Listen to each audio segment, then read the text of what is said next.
you there. Thank you for watching, and welcome to Forge the Lands Forever. Today, I have a 3v3 ladder match here on the most amazing Roxas map generator. Let's go ahead and introduce our teams and our players. Starting off with Team 1 here in the northeast section of the map, also known as Red Team. Ending with Team 2 in the southwest, also known as Blue Team. Starting off with the rear guard edge side player of Team 1, it is the Ruby Red player of Nabarwasser going first land as a Cyberin. Almost said Seraphim there. He is a 1546 rating, the highest rated player on Team 1. To his west in Chevy Crimson, we have a Seraphim player of Dr. And going first land. He is in Chevy Crimson, and he is a 1381 rating. And last but not least here for Team 1 on the front lines, we have Katawanga, another Seraphim player here for his team going first land in orange, to color orange. And he is at 1505 rating. So for Team 1 side of things, they have two Seraphim on the front lines protecting a Cybern in the rear, which means that Team 1 does not have access to UEF and Aeon technology. Team 2's starting lineup, we have the air player here of Godzilla Potato going first line, second air. He is also a Seraphim here for his team, the highest rated player as well at 1563 rating. Lots of Seraphim here this game. And last but not least, to introduce the last Seraphim player in this game, we have Cool McGurr going first land, second land, and third air as well. He is in Royal Blue, and he is a 1311 rated player, the lowest ranked player in the game overall. And last but not least, here for Team 2, we have the UEF player of Mambo going first land. He is in Amethyst Purple. He is a 1558 rating. So that is the lineup here for Team 2. They have a UEF and a Seraphim on the front lines protecting another Seraphim in the rear, which means Team 2 does not have access to Cybern or Aeon technology at all, which also means that there are no Aeons in this game. Apologies to those who are loyal to the Princess.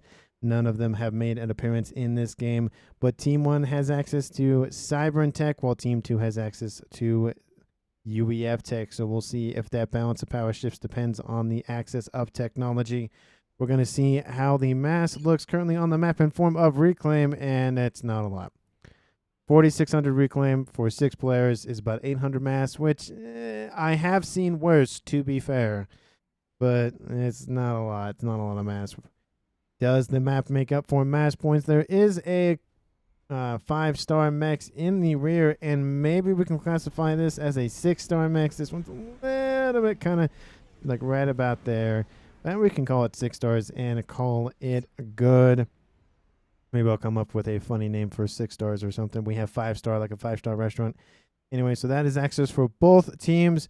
There are quad mexes on the front lines here for these frontline players to go after. And it does look like is Team 1's Katawanga is actually going to go for Navy, while Team 2's Mambo and Cool McGurr are going to approach it more from the northern side of things. So Team 2 will have 2 players on the front line in the northwest. Team 1 will have access to 1 player on the front line. But I also would not be surprised to see at least some units go this way outbound from Katawanga. There are Trimex positions in the northwest as well for players to go after. I feel like what mostly likely will happen is 1 player will get access to this, and then maybe 1 player on the other team will probably essentially cut it off there. Or maybe we'll even see 1 player just completely control either side of this northwestern plateau. We do see Team 1's Dr. And is a little bit farther ahead than his opponent here. We do see factories going to be established immediately here. Cool McGurr going for Mexes first, but of course he's a little bit behind Dr. And is getting those facilities online. It is going to be 2 versus 4 in terms of facilities, but that won't matter. Of course, maybe Cool McGurr will establish some more facilities here for himself. Interceptors running around and a transport from him as well, going after the mexes in the northwest section of the map.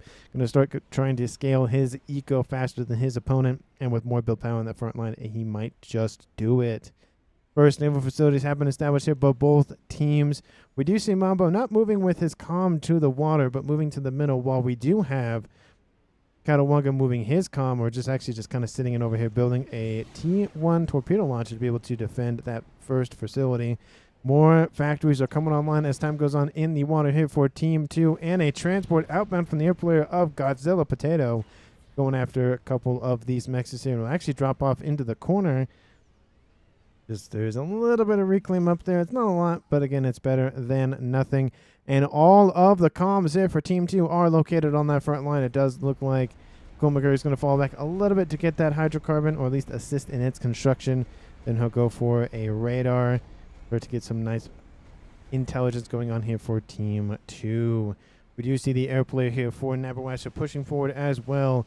So Team 1 has the disadvantage of only having 2 comms on that front line. Team 2 technically has 3. They're not essentially on the front line, but it does look like Coolmaguri actually is going to go back to go after those land factories and leave his engineer to produce that radar. We do see in the water a frigate going after a frigate here. It is Seraphim class versus Seraphim Tech versus Yef Tech Thunder class versus a I don't know how I don't know how to say that.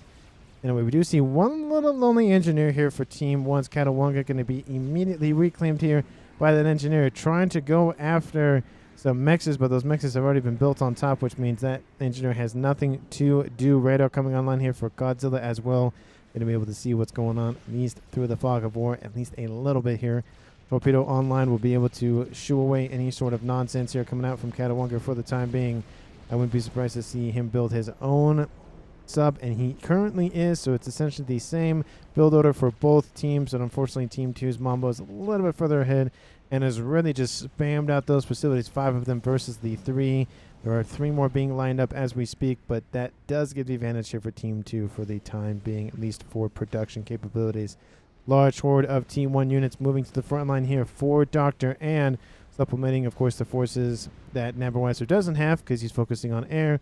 And there's a couple tanks, like I mentioned earlier on, for Catawanga moving into the west. But essentially it's going to be large driving force for Doctor, and I would love to see everything on that front line be given over to him. A couple of bombs raining, go after some engineers, and they're actually going to go after that intelligence station. Lovely pickup here by Nabarweiser, trying to blind his opponent. Love to see that. Those bombers did their job. Gun now being established here from Mambo on that front line. He should be fine for now because the comms of Godzilla and Coolmaguri can cover him for the time being, be able to get that upgrade online. But that is a decent amount of T1 tanks. That is 40 tanks. Unupgraded commanders worth about 20.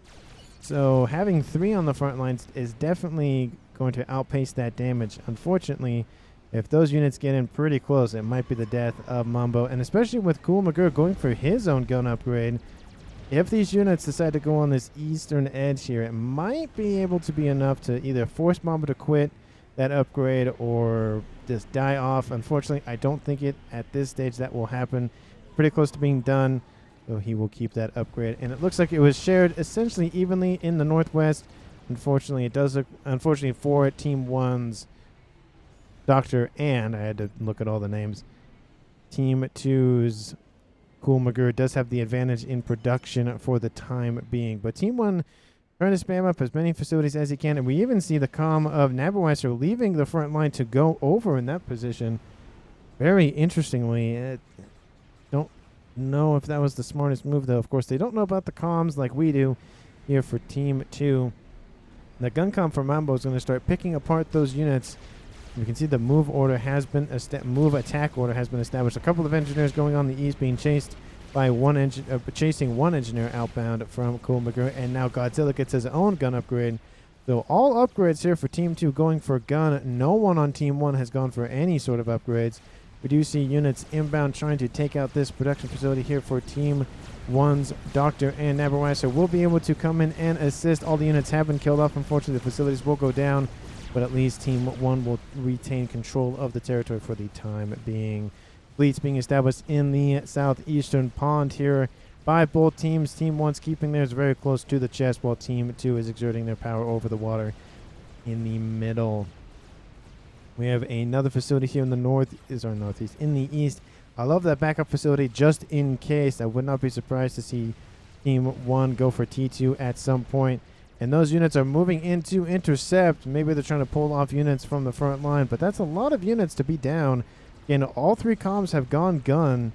So I don't know what the comparison is. I think it's about 20. No, 20 is the standard. So 30, I think, is a gun comm. Well, at least the first upgrade comm. I don't exactly know what the comparison is, and because we always see the about 20 T1 tanks is worth one comm non-upgraded, and so if you just had a non-upgraded, non-veteran C comm, except for, of course, the gun upgrade, I wonder how many tanks that would be worth. Maybe 30. It depends if you're talking about Aeon or the other factions, because Aeon, they have two different gun upgrades versus, well, they have two separate guns. Instead of speed and range or damage and range, it's speed / range, meaning that you have to upgrade both. But I do love this, that one comm going in for the west for his own veterancy and taking apart those units in the west, and two comms pushing this eastern side. I do love that. It will split Team 1's focus. T2 tanks already online. We see these Ilshis established as well. That is going to very much hurt Team 1's front line. Team 2's front line. Team 2 not really going for a lot of units. Actually, most of the units actually up here. There are some holding mid position, but not really a lot of units. Maybe they're going for upgrades more. T2 air has been established. T3 already half done here for Team 2's air player. A couple of air facilities. I don't see much of anything else. T2 Navy now established here for Team 2's Mambo. And it does look like those orange units here from Katawanga trying to just get in to the rear. A couple of frigates do get in. They will notice the facility. They're going after the build support. Sorry, the build... not the build support, but the BP, the build power for those engineers. The engineers will... Oh, they're shooting the facility and the unit being built. Unfortunately, the frigates come in and assist. That will be a destroyer, I think, is the ad. Yeah, that's... No, yeah, that's the destroyer. I don't see the little flatbed in the back for those cruisers coming up from the UEF. So that is definitely the destroyer. And yep, that is the Valiant class T2 destroyer is online. Team 1 is suffering in that tech department, and now that fleet's going to establish more and more control. It's not a big pond. You know, you kind of move a couple inches and that's it. You're already in enemy firing range. Destroyers will kind of be annoying, but battleships will definitely hurt whoever gets that first. We do see the comms still pushing forward against Dr. And. Dr. Hand has his own... Dr. And, not Hand, but And, has his own gun. I would love him to probably see Nano, especially because he's going 2v1. We do see units moving in. There are a couple of T2 Ilshis do get by that front line. They're going after engineers or whatever else they can get. They have tanks inbound surrounding them. Of course, they are Ilshis. They are T2.5 units. They are not regular T2 units. And a bomber over top here for Team 1's airplay of Katawanga does not get either of those mass extractors. That has got to hurt, trying to split the difference and got neither because of it. And that bomber is going into the west. It looks like there are a couple of T2 mechs is pretty much exposed. It looks like it's going to cycle back around. I would love to see it just cut across. There's one T1 AA gun. Not really going to do a whole lot. And it does look like that bomber is going to turn and go after something. Going to go after that facility. Doesn't kill it off. Does 2750 hit points out of the 3500. And that comm to the north for Cool McGurr is going to eradicate Team 1's position up there. Team 1 is suffering in the map territory. Team 2 has full control over the southeast corner of the map. That bomber has been killed. No, it's up here. And takes out one of those two Ilshis. The second Ilshi, only reason he survived was because he was on 2 veterancy. Bomber is inbound. Does look like he will be able to finish that kill off for Team 1. T2 air online here for Katawanga, going up for some Torp bombers. That's a very sensible move. He is being the naval player in this game. He needs to fight off those destroyers. And now there's a bulwark in there as well. That's gotta hurt. The bulwark does get killed off immediately, but all of those frigates standing on... Actually, those are frigates and subs just essentially sitting on top of one another. Not the best idea when you have some AoE cannons. Team 1 does have their own destroyer online. It is the direct fire weapon. Very, very, very nice to have those, because they 99.99999% of the chance to not miss. But strap bomber over the top of the middle map here for Team 1. That same bomber almost have 4,000 mass killed. That Mambo has 2 veterancy and gun. Interceptors come in and try to deal with those ASF and that bomber, but do not get out of range. They don't even kill one of those ASFs as well. There are ASFs on station here for Team 2's air player of Potato as well. But that bomber is trying to get out of dodge. The comm of Navarwasser being assaulted, but all of those forces have fallen back to assist that. A line does look like Navarwasser will be fine. He should have been fine by himself. He doesn't have gun. Probably should get gun or nano or both. Because why not go for both? It does look like that bomber was eventually killed off. Oh, there's a oh, I saw a bomber. I think I saw a bomber icon in the east.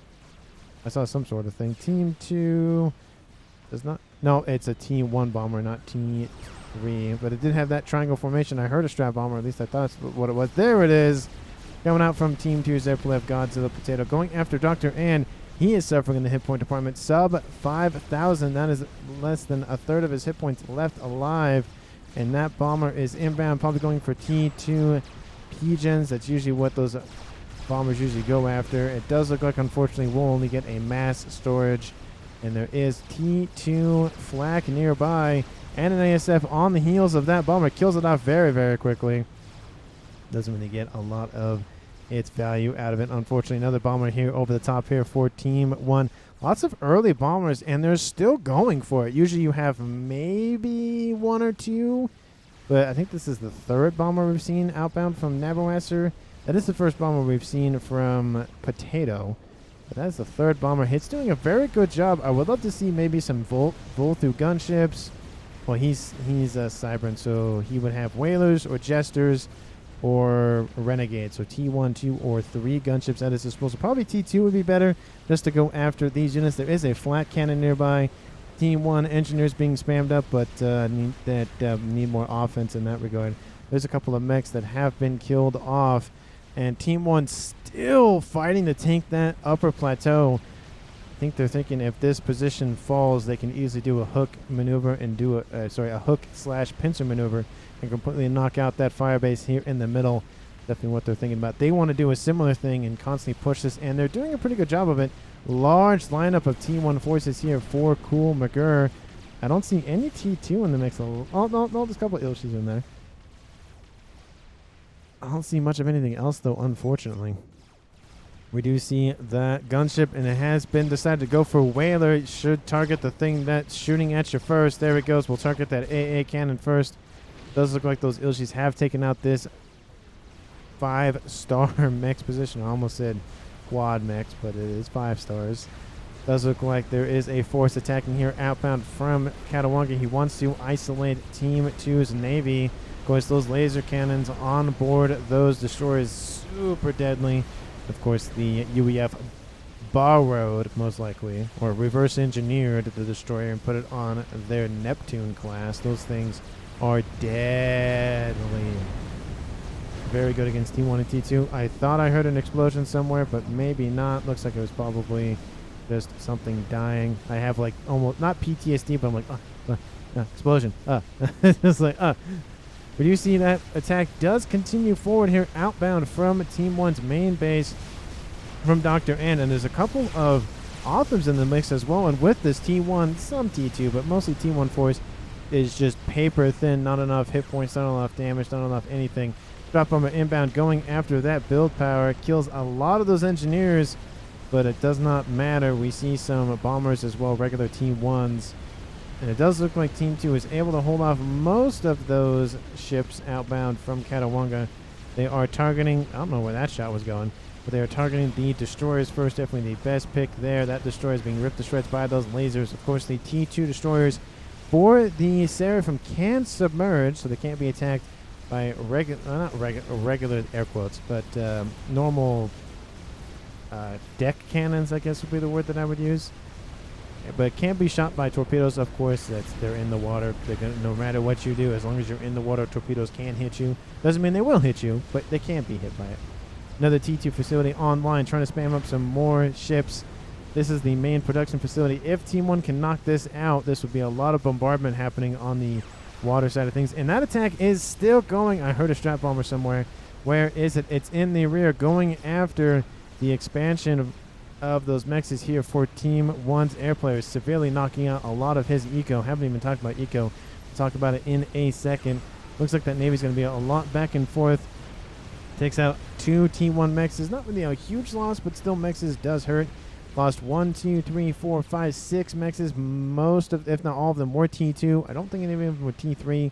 So that is 12, 24, 30 plus mass per second. And that attack is still going. Volthus trying to do what they can to hold off. I would just go straight after the air grid, because why not? You're right next door.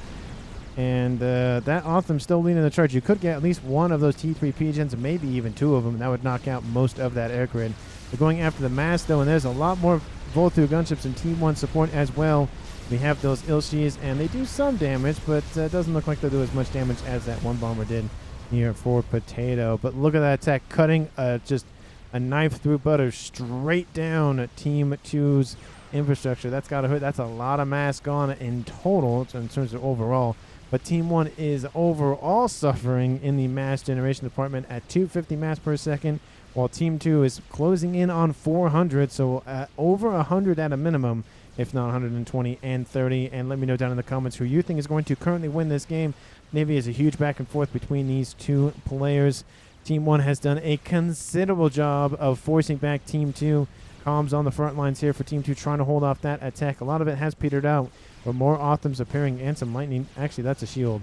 So there is a lightning tank as well online. Let me know down in the comments who you think is going to currently win. Hit the subscribe button, hit that like button, hit that share button, and share this video with anyone, everyone, and of course your pets. We see, of course, T2 Volthus that have been built up going after the T2 naval headquarters, but there is a lot of AA coming off of these ships. They're not cruisers. I think the only cruiser was killed off. But that T2 naval facility is going to go down. Oh, that's got to hurt Katawanga. And especially with UEF, I would not be surprised to see that go T3 and just dominate the Navy.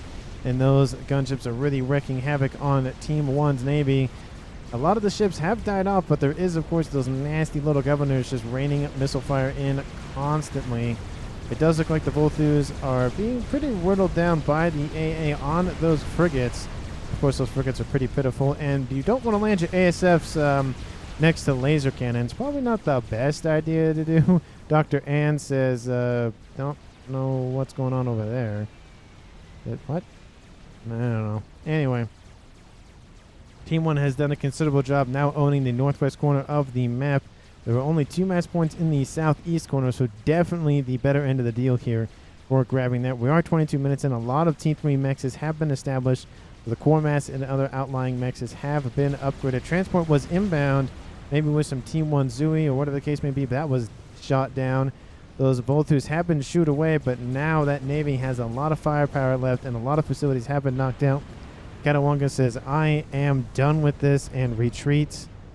It was worth it for the time, not much anymore. He did have a good chance of beating the Navy in general, but unfortunately, it just, with those Volthus coming after the T2 naval headquarters, it was just the straw that broke the camel's back. Strap bomber sitting, just kind of hanging out, waiting for some friends to come in for a bombing run, it looks like. But again, Team 1 is winning the ground game. Team 1 is losing the naval game, and then obviously the inverse is true. Team 2 is also winning the air game. Lots of gunships, bomber or two, and a decent amount of ASFs. We see a couple of gunships in the west as well, but there are some shields that are not staying online. I think Team 1 has some power issues, or at least Dr. Ann does. 1 lightning tank. I would like to see that tripled at a minimum, especially when you know that your opponent is going for a lot of gunships. They are Volthus. They don't have a lot of hit points, but, you know, taking out the using the AA to take out a lot of forces definitely better than nothing. And I thought this was a strap bomber because it was layered on top of one another because of the little tick marks underneath. Takes out a T1 Mechs there, going after another Mechs. Isn't enough to take out a T2, but does take out the mass storage. So that's, you know, got to send engineers to go deal with that. That's always annoying. We see some T3 AA sites being established along the beachhead to start to kind of dissuade any sort of air forces from moving in on this eastern edge. But unfortunately, even if that does stay online, there are missiles inbound, and that's going to hurt. 300 hit points a second. Not 300 hit points, 300 hit points a missile. Definitely not the place that Team 1 wants to be in. But we see, of course, a couple of strap bombers in the west going after those units, avoiding the main line of forces for Doctor. And Team 2 does have the superior force, but if they're not careful, Team 1 can steal it from them. Let's take a look at the air facility in the rear. We have three regular and 1 headquarters. In the north, we have 2 and 1 headquarters, but we have 2 more over here to the west. Do love the decentralization of the air grid, of course. Obviously, takes longer because it requires more mass. You're not sharing the pigeons and whatnot, but again, it is better for the long run. And a nice group of air-to-ground weaponry. We have a couple of bombers, 3 of them, in fact, and a squadron of gunships. Those ASFs do move into range to take out the bombers. 2 bombers come in and take that out, and the 3rd bomber is immediately taken out. Maybe the goal was to go after the ASFs and clear away for those gunships. Those AA tanks of the light, the Seraphim variety, the T3 ones, need to stay underneath those ASFs. They can deal a decent amount of damage. You can see them ripping through those hit points as fast as they can. They are not to be trifled with. Gunships trying to get an attack on the cards, but there is flak being built, mobile at that, and some more lightning tanks as well. Definitely not the situation that Team 2's air wants to be in.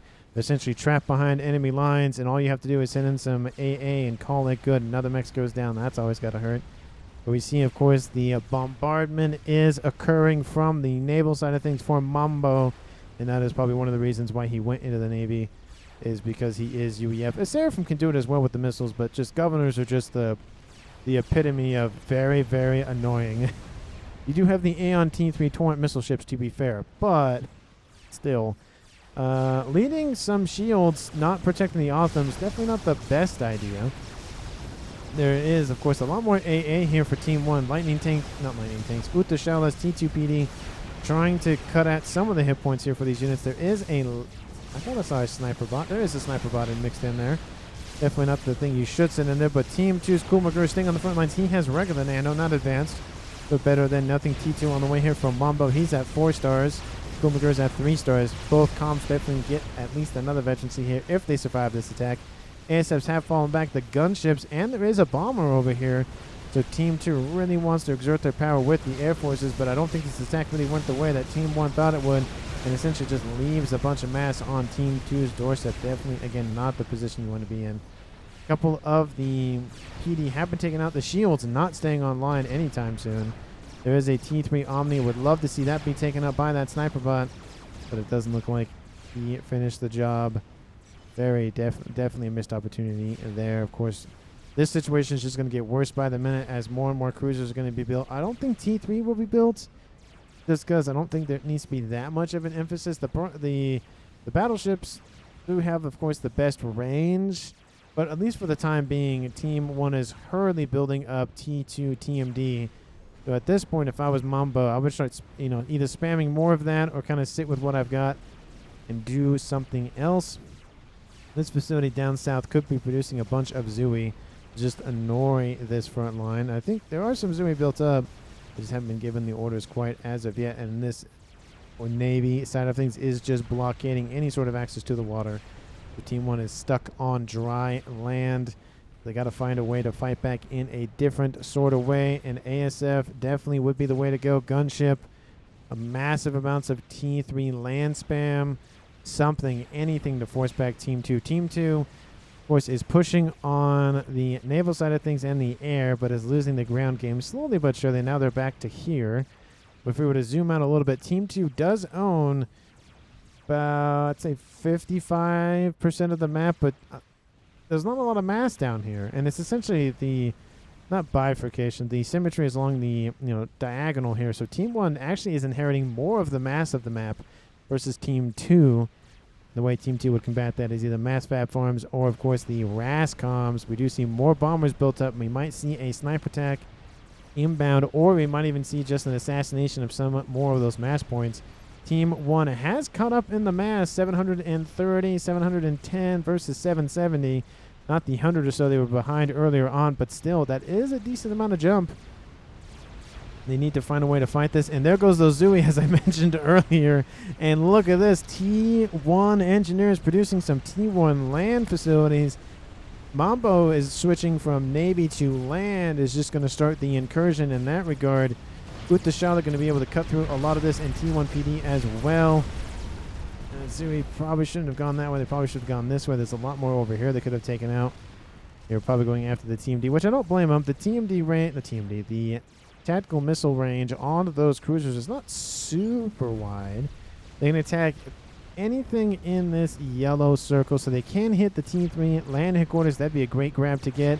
They could try to hit a couple of these pigeons. The comm is perfectly fine, but that is a lot of infrastructure of Katawonga specifically that is under threat. He is dealing with the brunt of the naval side of things, of course. He is the Navy player, but more PD, Team 1 and T2 is being established to deal with, of course, the artillery spam, and there are some Lobos coming in as well.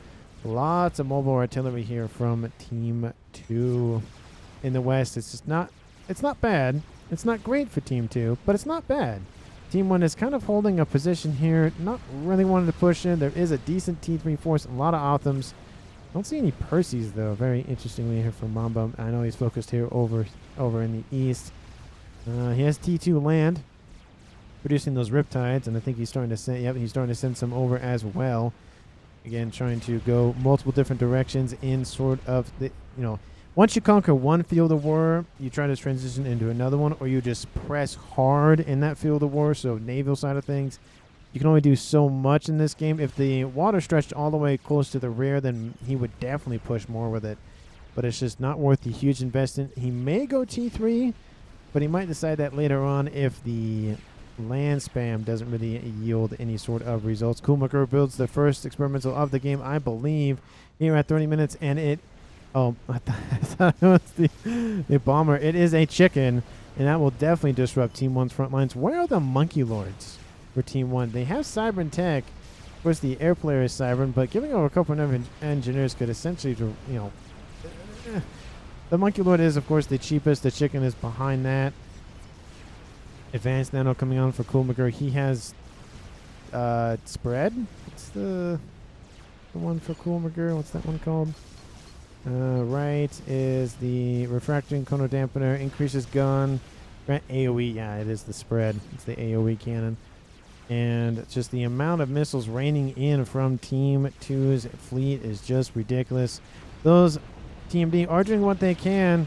More and more being built all the time, and artillery being built to try to ward off that Navy. That is the scene why we see that little bit of a fallback, trying to stay out of range of that artillery. That's the main base of artillery. I wouldn't be surprised to see more over here in the east here pretty soon.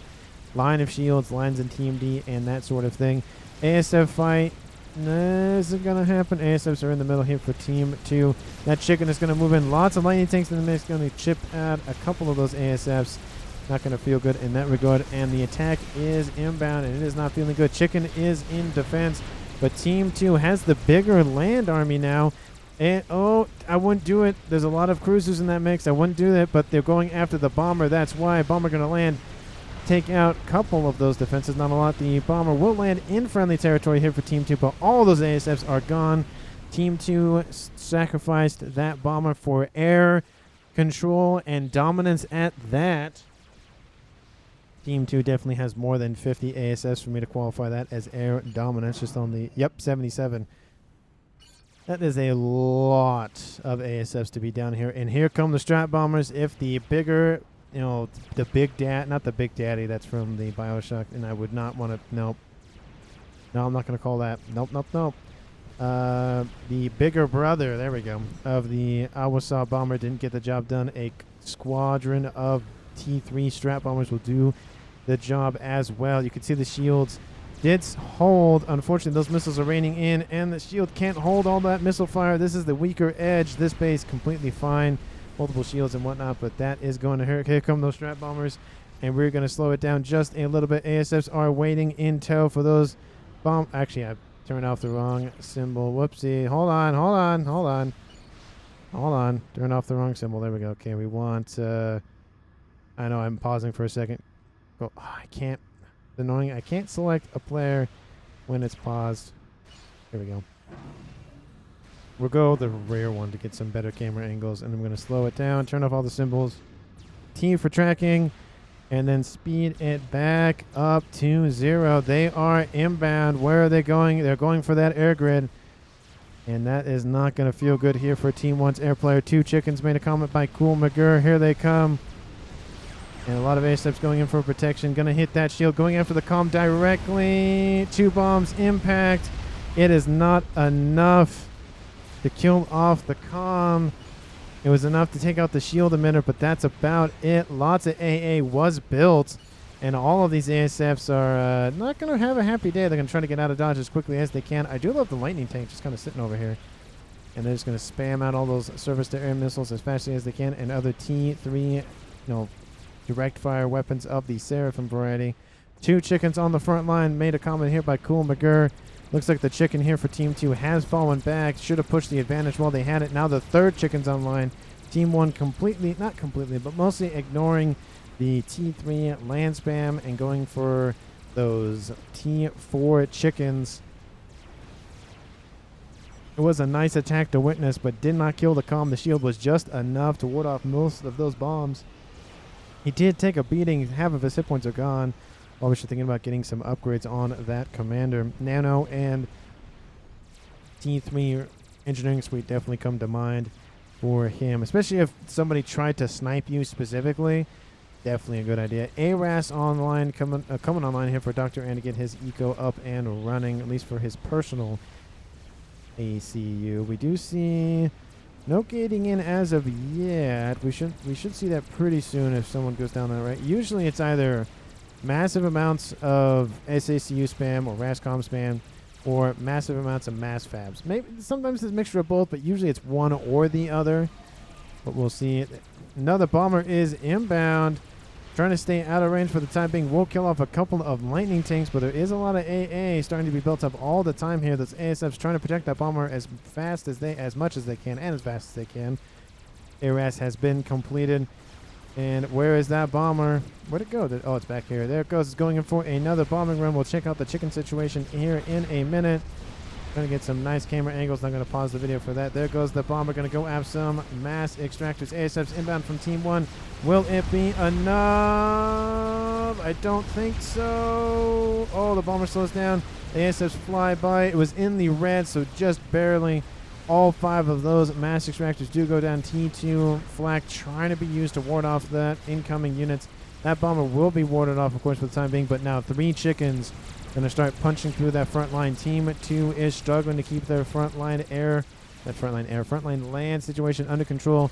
Taking out the Omni, that is the main target. Would be a nice target to take after taking out all of everything. Oh, it's right there. It's right there. Push or die to bomber, says Naberwasher to allies. No, that's definitely the thing. And there it is. It is inbound. It is repped up back into the yellow. But the chickens have been given the order. And the Omni is still on. It's right there. Just send one tank. One tank to inbound.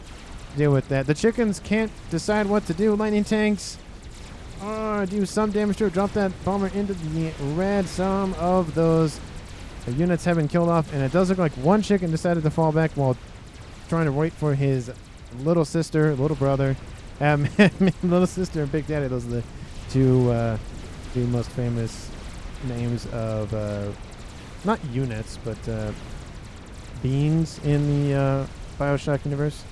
I haven't played all of them. I've only played Infinite, so I really need to play 1 and 2. I know I have. There's so many in the comments being like, "You should play 1 and 2. They're really good." And I need to. I really, really need to. But massive amounts of Ravagers just railing into that chicken. Chicken for Team 2, running into the chicken of Team 1. Another chicken and Autumn support just cooking each other alive here. There's going to be a lot of rogue ions here. Second chicken does fall. And there go those rogue ions here. Third chicken falls. Team 2 has killed 3 chickens. Team 2 has not lost the chicken yet. Strap bombers inbound. If not the best situation to drop those bombs in, but that is a lot of rogue ions. And we'll kill off the 4th chicken for Team 1. That is definitely a disaster here. That was not great. They needed a win in land, and they got it. Takes out 1 chicken, but again, I would trade 2 chickens I would trade 2 chickens for 4 chickens any day of the week. There we go.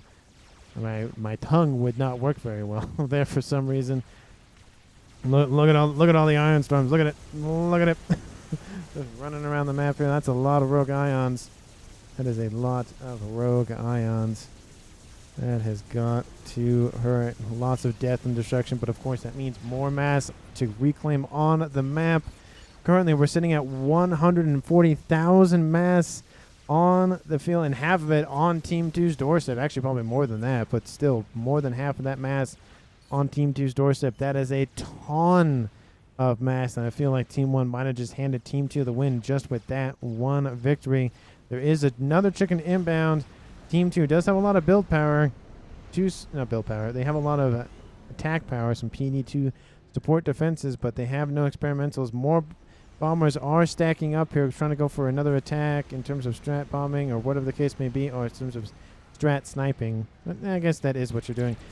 Don't sit your Optims at range with that Ravager online. And there they go. They're given the order to move in. The chicken does not commit. It's definitely... I know it's a lot of Ravager fire. You need to deal with that somehow. Either send the chicken in. That's why I was disappointing. Should have just sent the chicken in and killed off this T2 and T3 P-Gens. Lots of AoE cannons would have been able to kill that off. And here comes that bomber once again, supporting his little brothers and sisters. The ASFs from Team 1 are inbound. The bomb does get released. The chicken is going to suffer a lot of hit points. But the bomb does reside in Team 1's, Team 2's territory for the most part. ASF will fight over some T3 lightning tanks, and Team 1 will deal a huge blow to that ASF horde, but not enough to gain control. Oh, and they are completely wiped out. That has got to hurt. Team 1 has done a pretty good job of holding off those ASFs, but still, strap bombers coming in, flying into flak. That's not the best idea for their health. Lightning tank had to fire off its capacity. We'll have to recharge. Strap bomber flying over flak once again. Strap bomber will die to the flak, but one is still online. Chicken roaming around here for Team 2. Laser is done for Neverwester. Starting gun. Gun usually gets finished off right after that. Has not done teleporter as of yet. Team 2 has actually lost a lot of its navy. Surprisingly, I don't know to what, but they've lost it. Looks like most of it's been reclaimed. Oh no, they haven't lost it. It's just stacking on top of one another. Because why not? How many ships can occupy the same space essentially? Pings go down. That's where I don't know what's going on. No, make arty. Ah, yes. Strap bombers constantly just strap bombing and kills the chicken off.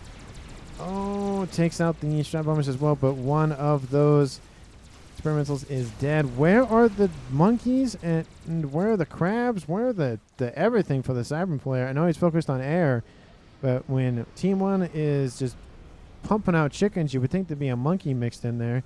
Artillery gonna cross into the yellow, into the red, in the green. Wow, I cannot talk today. Here for Doctor, and here at 41 minutes into this game, Team 2 in the rear. What are they building?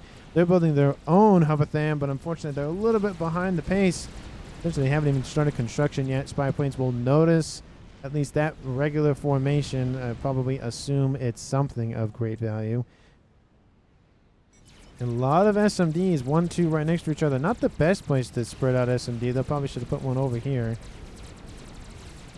I hear chicken fire to the north. Here it is. They're pushing against Team 1's reclaiming efforts. Again, lots of mass, and they're just going to go all into that arty. More missiles raining in constantly. Of course, there's artillery going to force back the naval units here for Team 2. Teleporter has been started and is already half done. The artillery is almost finished, and the P-Gens almost finished as well, giving it some nice reloading reduction times. Cutting it essentially in half. Essentially, what the nice thing about the P-Gens, though, is that you build one artillery, you put 4 T3 P-Gens next to it, and you essentially built a second artillery, for not free, but like with a reduced cost. Of course, it's more volatile, but it is a reduced cost. So, you know, in a pinch, it will work. How is that artillery doing? It has just started, and of course, I wouldn't be surprised if Team 2 has a lot of mass. That is reclaimed. A lot of mass in storage. Yep, 30,000 mass in storage here for Potato. He's going to just start pumping that mass out once he gets all that build power surrounding it. The 3 things to manage: power, energy, and build power. What did I say? Power, mass. Did I say power twice? Power, mass, and build power. Yeah. Build power is definitely not something you can measure, but you can't really make 1,100 chicken non-stop blue. Make what? I don't know. Get that? Oh, not. Oh, just telling Cool to just produce chickens. Just produce chickens for defense. They're gonna hold off Team 1's land with just chickens, which isn't a bad idea. I would love to see a FAF boy, but a Duke almost online as well. Both teams going, of course, into artillery, and multiple teams on Team 2. Lots of staging facilities to, of course, refuel and repair those ASFs. Artillery raining in around, at least I think it was raining around that. Yep, there it is. Oh, kills off some of those engineers. One more artillery shell will kill off the pigeons and definitely kill off that Hovatham. They're waiting for the other shoe to drop. And it doesn't. That's kind of, it's very kind of anticlimactic. Artillery retasked onto going after the Duke, it looks like. Even looks like it's targeting the build power itself. Takes out, a couple of those engineers as well. 2 chickens charge, but it's a 2v1 scenario here. Those 2 chickens and Othams will rip through that first chicken and then focus on the second. Don't turn around at this point. The Ion Stone will take out a lot of hit points for that first chicken, at least for the West chicken. Oh, there they go, but they're shooting in the back of that chicken. That's not going to feel good. Second chicken is inbound. We have T2 artillery helping as well to fend that off. Team 1, what is your goal to end the game? Of course, artillery is raining in. Second artillery is being built. There is a Duke, of course, coming online and should be online here pretty short. The shields are down and SMD as well. It would be a very good opportunity for Team 1 to go for a nuke, and that impacts directly where it needed to.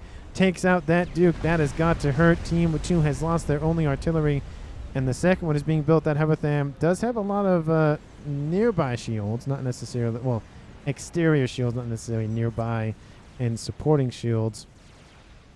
FFS. What does that mean? Forfeit?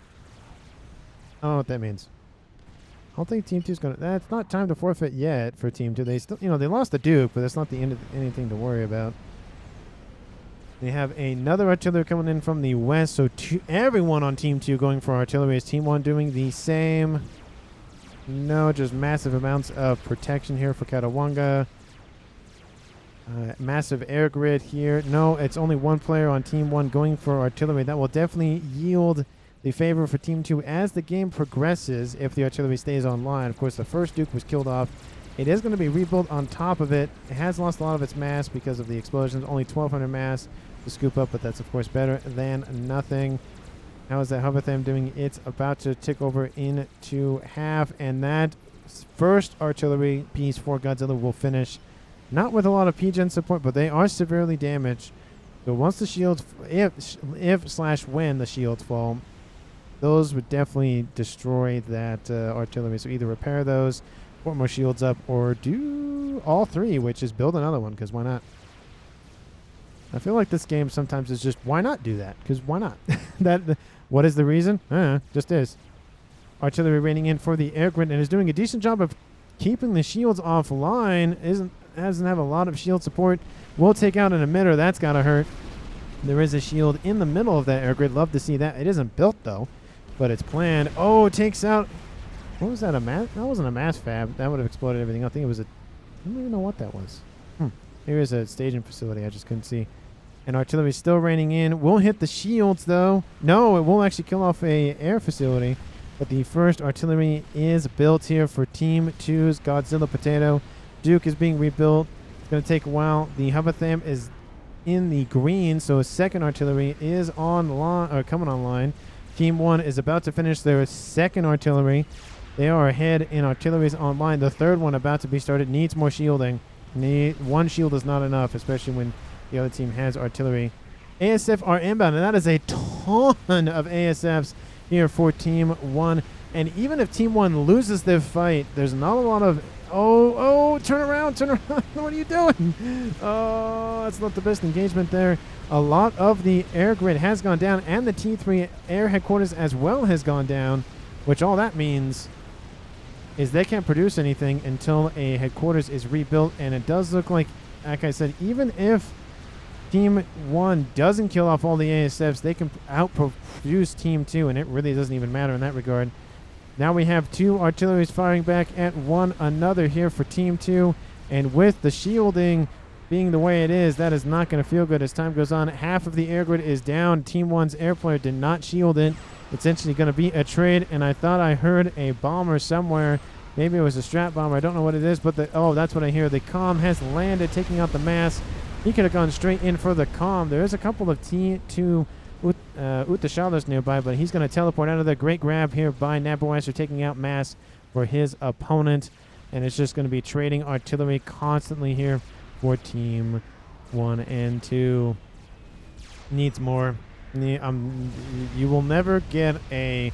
That's enough shielding. That you will never get that comment from me. Unless it's just talking about in a thumbnail that maybe that's enough. But the shields are down around Potato, and the emitters are down as well. Oh, there's one more that's might come online.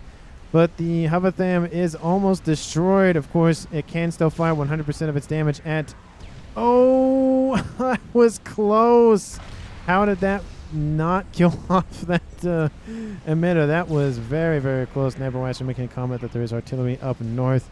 How is Team 1's artillery doing? Well, the shields are staying online for the time being. Dr. And you need more. You need more... Or Durand, maybe if you want to call him Durand, but Dr. And sounds more formal and more accurate. But artillery raining in for this. They're going after the Duke. The Duke isn't done. I do understand wanting to take it out, but it's not dead. It takes out a lot of those drones, though. That's got to hurt. One more artillery piece will... Oh, that's got to hurt. Mambo takes a hit. He's sub 50% of his hit points, but how's the artillery here for Team 1? The one emitter is down, or at least has to recharge. The second emitter still has some capacity left. But Team 1 has synced their artillery up pretty well. One fires right after the other. Unfortunately here for Team 2, they're not focusing their fire with the artillery, which means they could have easily taken out this.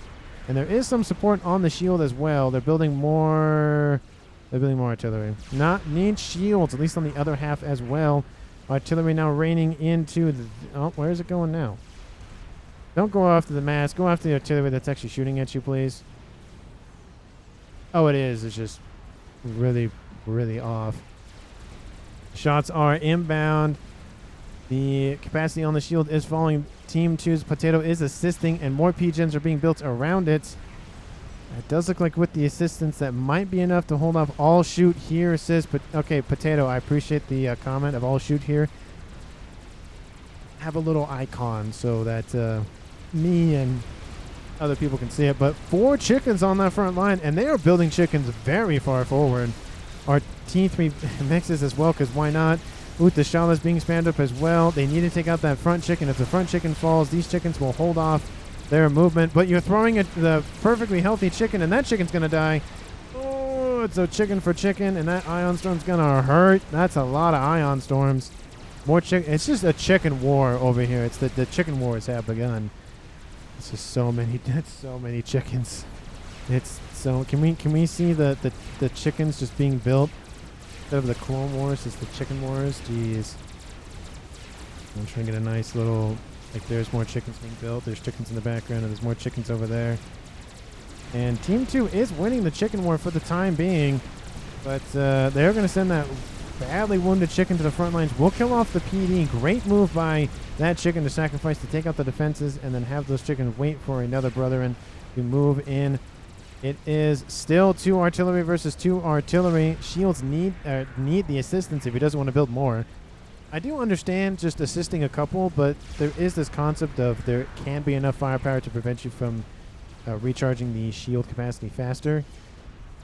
The artillery is still online for Potato. I'm very surprised by that. The shields around that Havatham are down. The artillery did miss that shot. That would have been a perfect 1-2 punch. Is the shield going to be built fast enough? I don't know. Does kill that emitter. The shield does pop back off. That emitter goes down, so there's only one left standing. Artillery raining in constantly. Of course, sent units to Potato. Don't know what that's in reference to. Katawonga has just been a beast in holding off that Navy. And we even see T3 battleships just wrecking those shields. They're trying to stay online. Chickens moving forward. The chicken wars is still in full swing. Team 1 and 2 are not stopping. 4 chickens online. That might be not a great amount of chickens. And artillery now raining in to this one position. P-gens being built to assist its fire rate. And it's not looking good. If Team 1 does get a third artillery online, that might... Oh, and, speaking of which, Potato has been defeated by Nabarwesser with a teleport. Nabarwesser will die and takes out an artillery piece for it. But his death will not be in vain. Almost got that pigeon as well. But great grab here by Team 1. It was a murder-suicide situation, but it was definitely worth the price to pay for admission.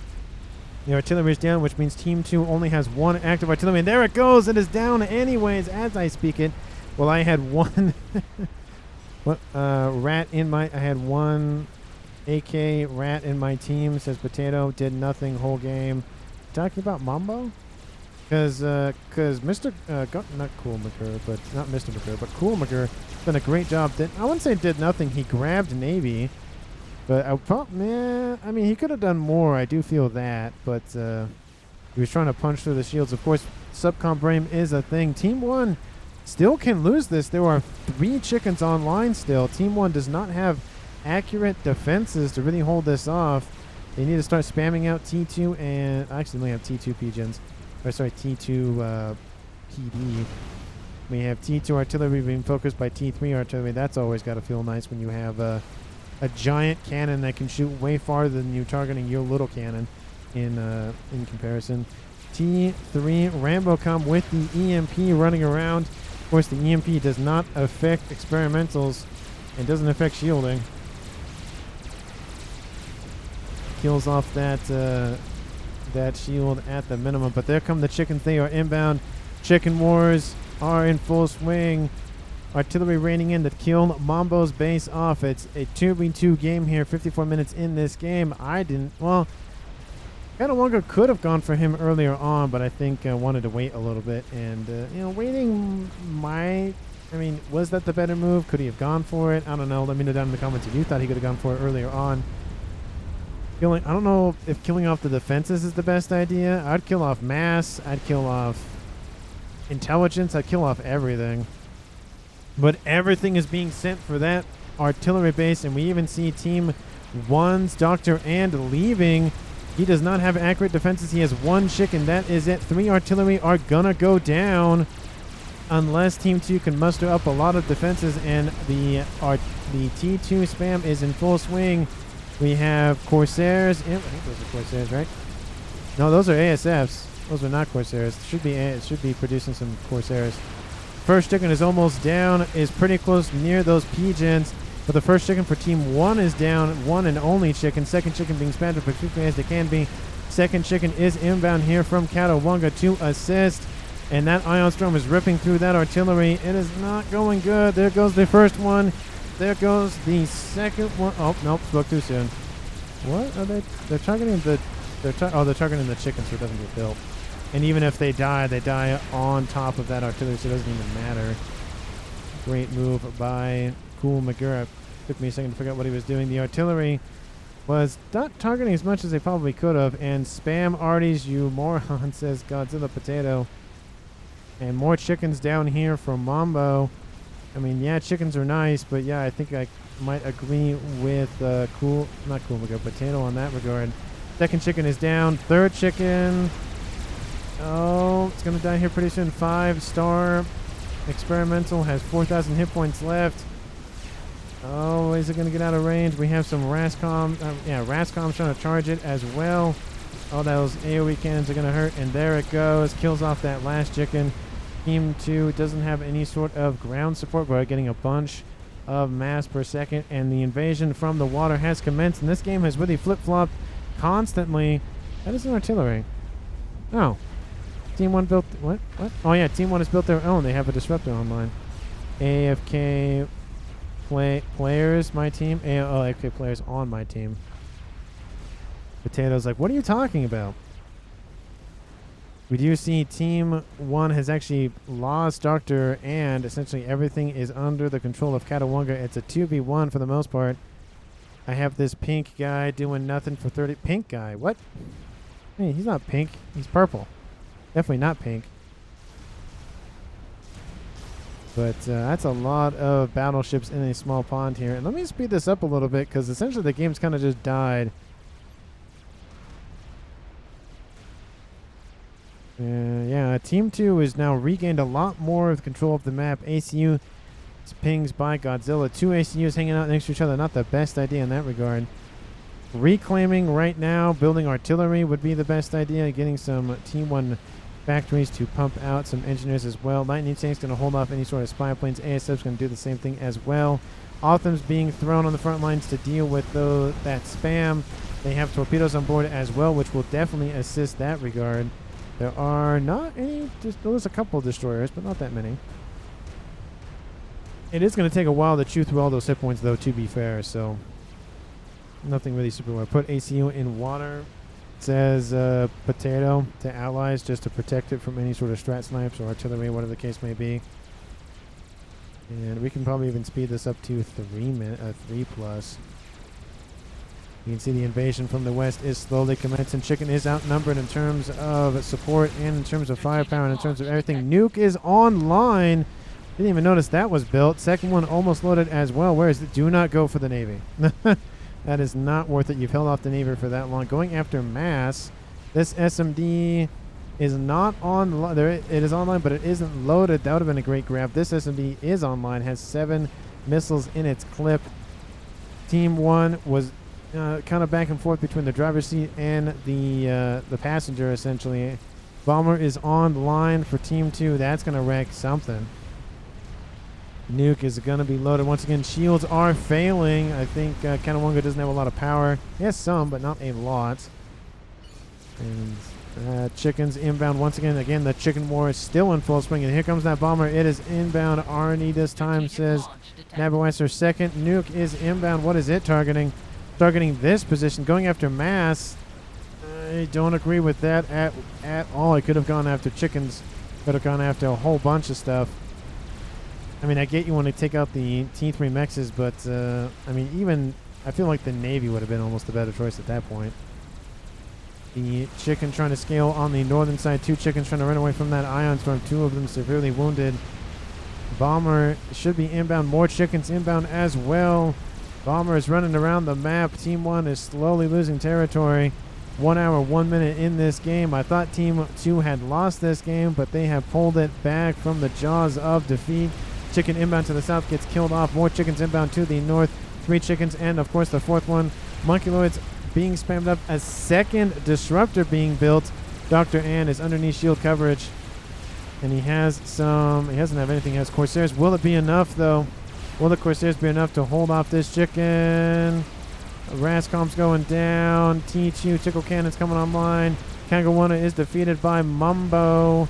Looks like it was blown up, and that chicken is going to die on top of that disruptor, and that's going to hurt. Dr. Ann is the last man standing here for his team. It's a 2v1 game in favor of Team 2, and we can see just the slow collapse. There goes the bomber. It is inbound. Crash lands nearby, takes out pretty much the entire air grid. Definitely a good idea to speed it up to 3. Not really anything back and forth. More and more chickens. How many chickens are currently online for Team 2? I want to know. I want to know how many chickens. Nope, wrong player. There are 12. 5 of them are up there, and 5 of them are down here. So 10, and then of course more being built. That is a ton of chickens. Ion Storm, Rogue Ion Storms, constantly. SMD goes down. The Nuke is right there. The Nuke goes down. That's essentially game. That's the last bastion of Team 1's offensive capabilities. They have some, AA and whatnot, but that's not going to keep off these 4 chickens that are constantly knocking on Team 1's door. Kanawanga is not moving. He could just run straight into chicken fire. He's just going to let the match take him. There was a YOLO being built. That was a very, very wishful thinking. Definitely would be the word that I would use. But let me know down in the comments how you felt about the game. MVP, MUP, I gotta give it. Ooh, I had an idea and then I was like, I thought about it differently. Godzilla Potato did a very good job. He had the air grid, or he was the air, not necessarily he's the air grid because he did good, but he had strap bomber rushes. He had a bomber that didn't do a whole lot, unfortunately. Constantly raiding early and late game. Love to see that. He held it on strong. He built an artillery. He tried to throw it at his opponent. Didn't really get anywhere with that, unfortunately. Team 1's artillery was just more concentrated by one player. Feel like had Team 2 gifted over all the artillery to one person, maybe that would have been better. Team 2's Cool McGurr built all of the chickens. Just all the chickens. Mambo built some at the end. But just the chickens were what saved Team 2's bacon. Because if it wasn't for those, Team 1 would have pushed with land. Of course, the artillery was either built or close to being built. That would have devastated more infantry structure and definitely would have led to a loss for Team 2. So I think Cool McGurr gets the MUP award just for the sheer amount of chickens that were built. Just the sheer amount of chickens. I mean, you even had both teams building chickens essentially, not very far from each other, and chickens fighting right here. So constantly replenishing units all the time. I think that's the title of the video, is the chicken wars have begun. So let me know down below what you thought about the game. So long story short, I think Cool McGurr gets MUP, definitely for sure. Don't know if he gets MVP. Katawonga did a very good job at holding that Navy out for a long, long time. He built a nuke, which was really good. Could have used it way better, though. Of course, didn't know the SMD was not loaded when he launched the first one, so can't really fault him for that. Maybe would have killed off a com, maybe he wouldn't have, but there were definitely more targets he could have gone after. More chickens, just something else than just T3 mexes at that point. When you're losing a lot of territory, going after mass might be a good idea. Or that might seem like a good idea. That's the word I want to use. But in hindsight, if you're constantly being beaten back, it's the units on the front line you need to deal with, not the mass that Team 2 has, or the other team has. Let me know down in the comments. I don't think anybody really made a good case for MVP. Maybe if Team 1 won the game, I would have said Dr. Ann with the 3 artillery base and, of course, the chicken spam. But I think Team 2's Cool McGurr ekes it out just a little bit. He built artillery, even though it died. Again, I think it's the chickens for him, and then Godzilla did a really good job with the early rating. Would have liked to see better bomber micro with the T4, but besides that, he did really good as well. But I think Cool McGurr gets the little bit of the eked forward. Let me know down in the comments if I'm right, if I'm wrong, if I'm kind of right, kind of wrong. Again, thank you so much for watching to the end of the video. Hit the subscribe button, hit the like button, hit the share button to share it with anyone, everyone, including and especially your pets, because why not? Because maybe they like to enjoy in videos. I know some dogs and cats like to just watch TV. My dog does it once in a while, but very rarely does she do it. But again, thank you so much for watching, and I will see all of you in the next one.